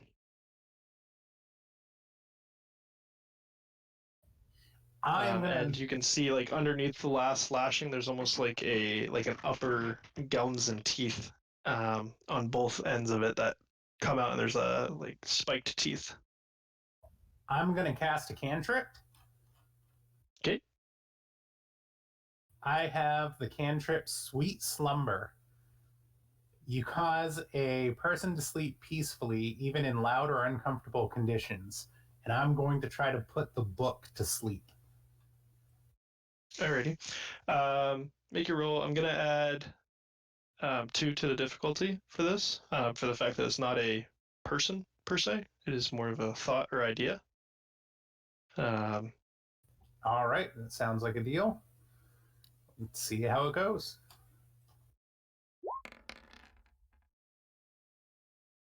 Well enough.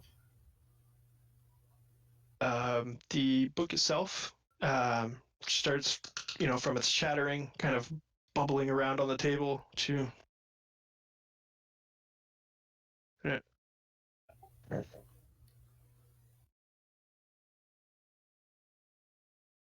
lulls into a soft snore. He goes, "Oh, that is brilliant. That is such a great trick. I probably should have told you, had you just stroked the spine, you would have been fine. That's my bad forgetful mind. Comes with age." Oh boy. But now the book is docile in front of you. All right, I'm going to try to glean what I can from the book. Intellect? Yes. And this is pretty important for me, so I'm going to go ahead and push my second Bene in intellect, which is only going to leave me one left. Perfect. You can do it.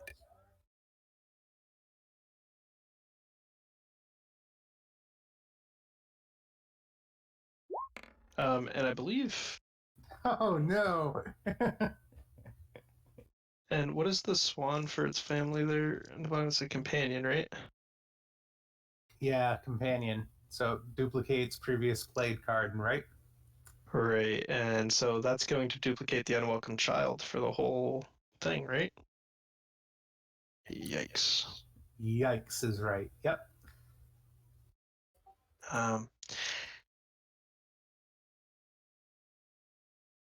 You find out all sorts of information about moving animals between suns in this book, from the blue to the pale, from the pale to the red, to the red to to Saturnine, the easiest ways in and outs, the different slits in the voids that you can get them in and out of unannounced. But for the life of you, you cannot find the section that regards the shadow.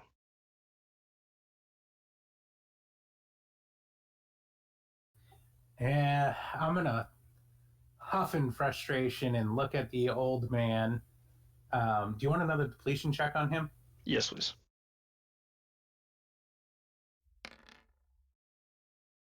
By the skin of my teeth. I'm gonna look at the old man and just completely frustrated. I'm gonna be like, "I'm sorry, sir. I don't see anything in here about getting a creature from the shadow. Perhaps you have the wrong book." He looks over and, "No, dear, that's the right book. I'm afraid you're just not as good of a researcher as you let on." He grabs the book and says, "I don't know how you could have missed it. It's written between the pages." And he holds the book back out for you to look at. And there is a small section in there that details the only successful transference of a non-Visley soul, or being rather, from the shadow to Saturn. It had to do with a very specific potion that was used to. It was fed to the creature, and it was a one-time use, one-time functionality. If the creatures had it fed to it, it said it wouldn't work. However, the recipe for the potion supposedly was destroyed um, by the creature that was returned. It ate its master's work. Hmm. I'm going to share all of that with Raphaxus and then say to him, the only place I can think of to go to get a destroyed piece of work would be a library in the Pale, or perhaps on the night side of the Silver Sun. Those would certainly be places to check. Absolutely. Is there any reference in there as to what kind of creature was actually brought over? The creature listed in there does not have a name, but there is a small drawing of the figure, and it's actually what appears to be um, a, a duck or pigeon-like creature, a bird, a small, very small bird. But outside of that, there's not really a mention of the type of creature that it was. However, on the reverse of the page, as you flip it back and forth, looking between the pages, um, there on the flip side, there is a picture of almost a pterodactyl-like creature, a much larger bird with a beak, and the drawing itself appeared to have almost kind of like a magical energy around it. What do you make of this, Raphaxus? And I'm going to show the picture to him with the magical energy Just like a around. flip book. Um, does that?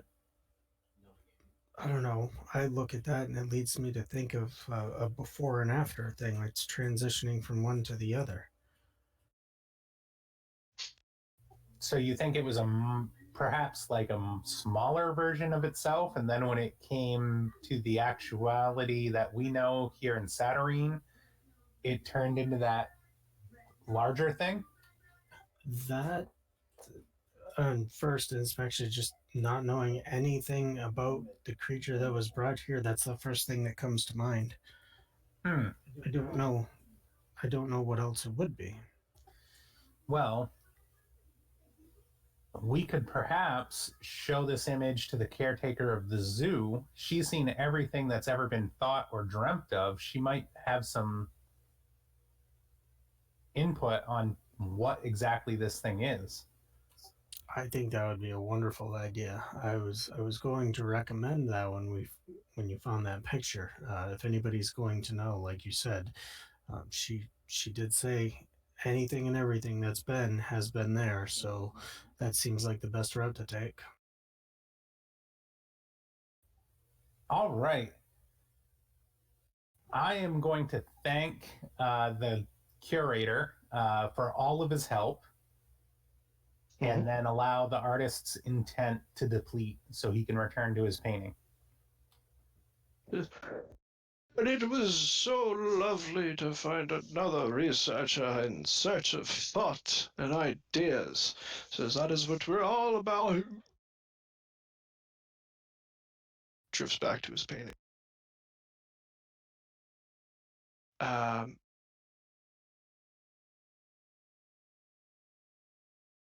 Yeah, and he certainly was a talkative one. he was happy. Um,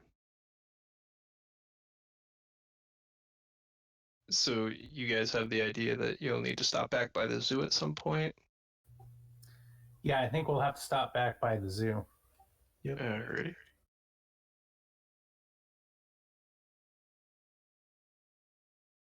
And just 2 seconds here to throw this in. And I need to get one more of these.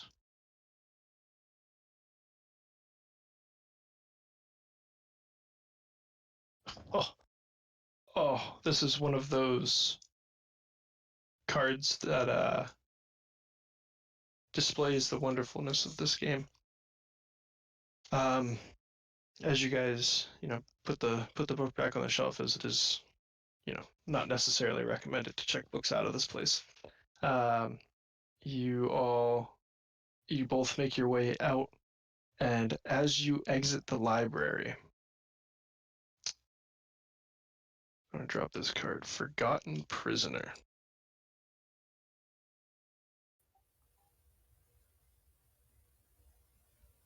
There you go. Oh, yay.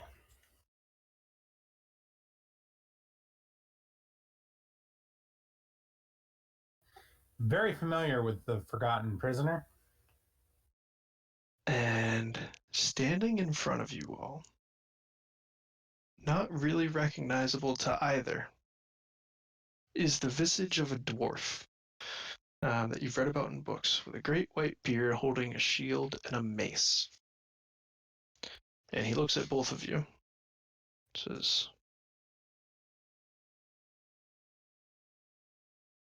Raphaxus Soulforge? I really don't like you.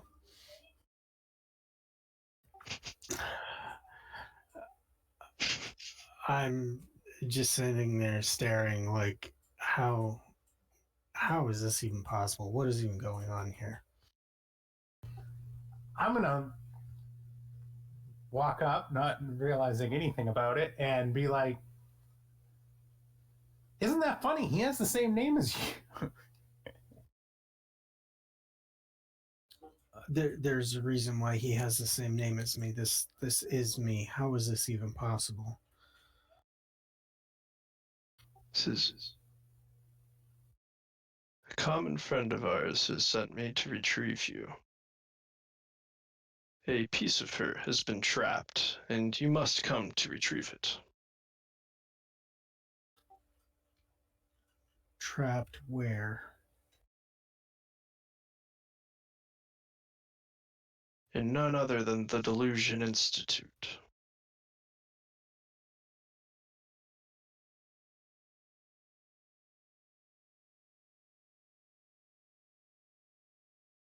Says, it is of utmost importance, my young friend. The Delusion Institute sounds like an interesting place. What can you tell us about it? I simply do not know. I was told to come find you, me, us, and bring you back to her. She told me to find you and tell you where she was. Well, stranger things have happened. What do you say, Raphaxus? Do we trust yourself? I'm still a little dumbfounded as to how I'm standing in front of myself from my other self in the place.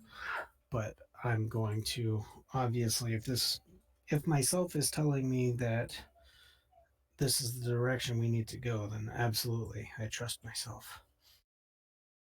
He says, well, good to hear. And he extends a hand for a handshake from you, Raphaxus.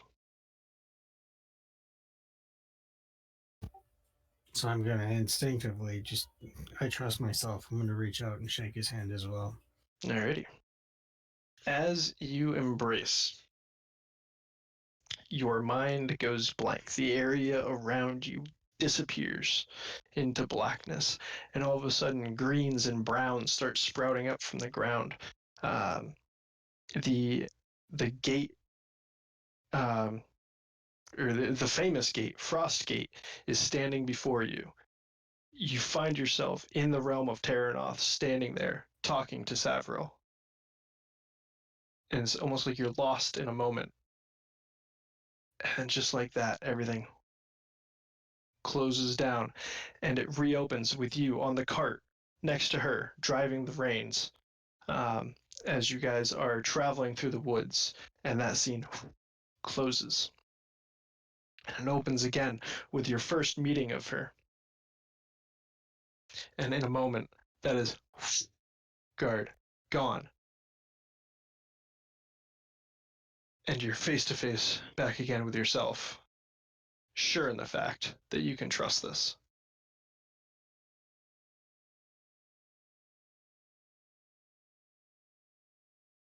You still with us?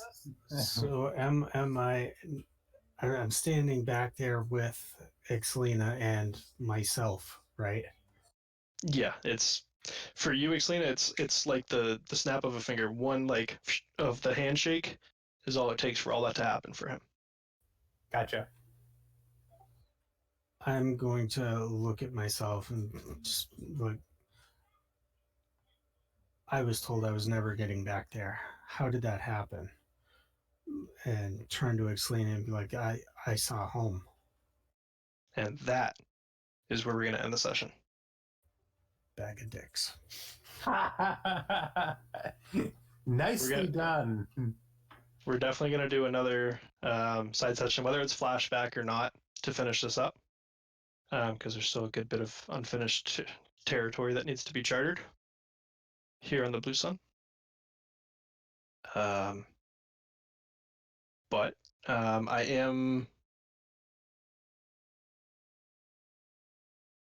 going to, I believe it still 2 acumen for those side session stuff. Generally, it would only be the one because it's a shorter playtime. So, no, that's why I wanted to confirm I wasn't positive on that. So, 1 acumen for both of you. I need a minute to go to the bathroom, and then we'll come back, do the wrap up, and close out the stream. sounds like a deal. All right, be right back. You guys can entertain.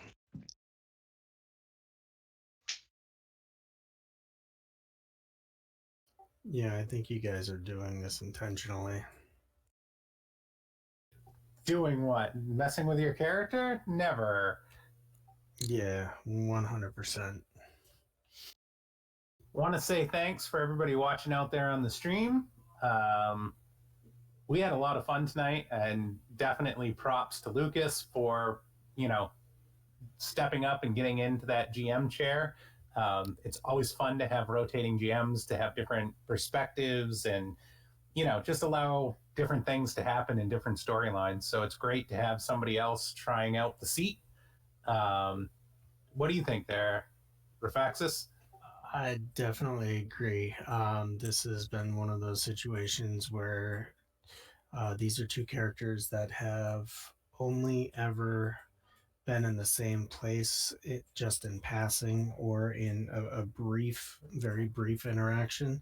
So having them actually playing at the same time in the same session is absolutely fun and enjoyable. Definitely. What do you think about some shameless self-promotion? I think shameless self-promotion is certainly warranted. Go for it. Well, folks, for all those watching at home, if any of you like what you've seen and stuff like that, I have posted or published my first book, and that's available on Amazon right now. It's called The Infernal Games. And if you're interested, please check it out. We'll post links and all that fun stuff. But that's really, it's been a lifelong goal of mine to actually have a published work. So I'm super happy about that. And you'll probably be hearing more about that as you tune in. Awesome. And there's already links in the Discord. If you want to jump down to the link below and join the Discord and check things out, you'll be able to find that. But let's go ahead and do this post-session wrap-up real quick. So the 1 acumen, and then I honestly did not take notes on who got joys and despair, so I hope you guys did. Yep. I myself got a joy. Same.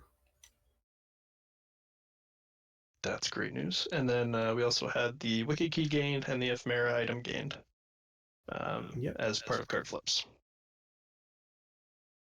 All right. And do you mind if I go first, Raphaxus?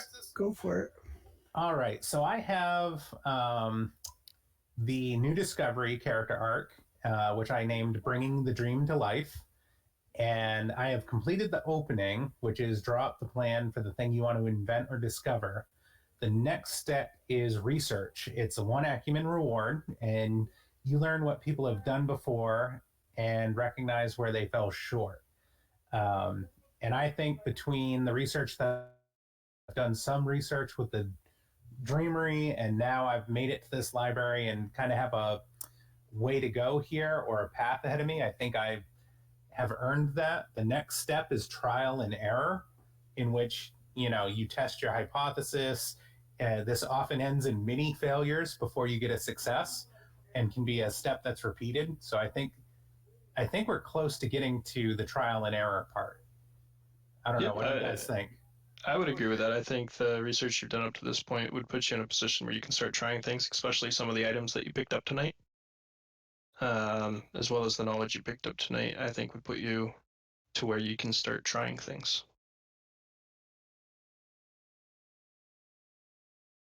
All right, so I'm going to go ahead and pick that up, and I think that's it for me. I don't think any of my other arcs really come into play for this.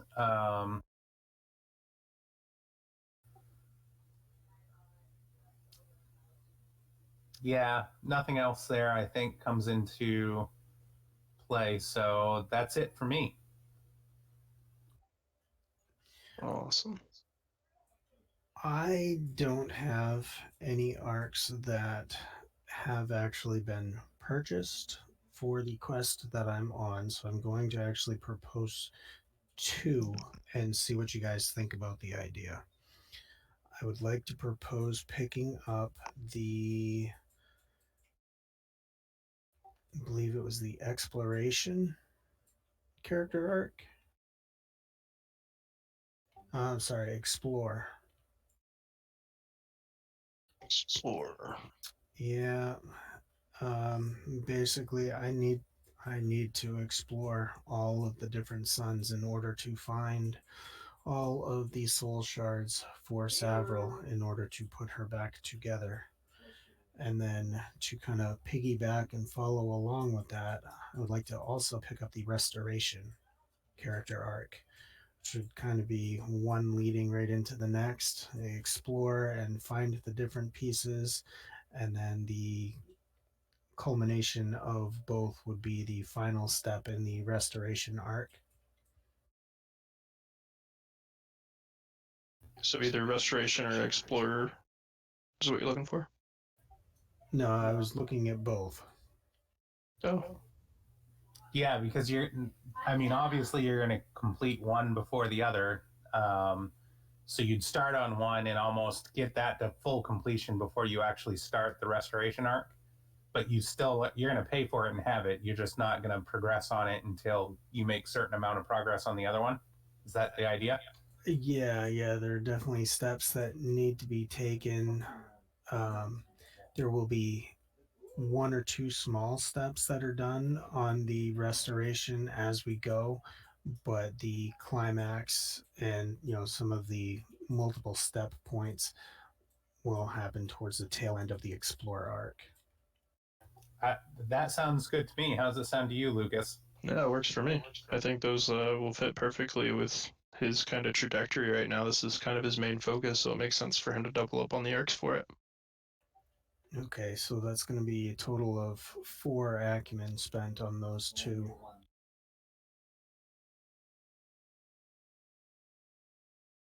I mean, I would also argue that opening for the restoration arc, the vow to yourself, that you're determined to rebuild, recover, and restore. At this point, I would venture to say that you've already done that step, because you are taking those steps. You are determined to do it. Okay.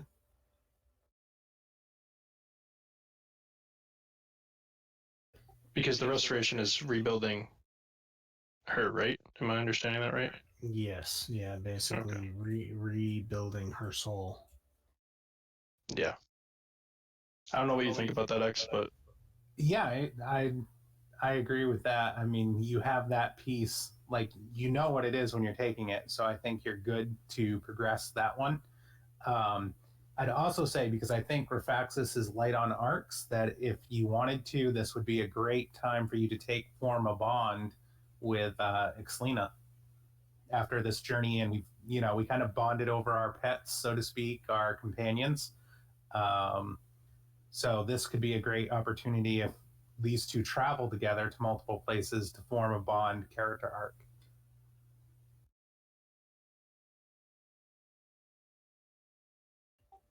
Yeah, I could do that too. I mean, completely up to you. I can't take one because I already have form a bond with Oxivius, so I'm full, so to speak. But He's going after both of them. Both the Soul Forges. Yeah, I can do that.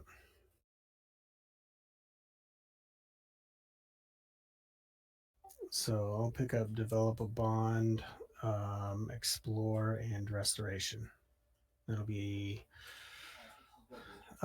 so gained 1 acumen, spend 6, gain 1 for that. So spend 4 acumen on picking those 3 up.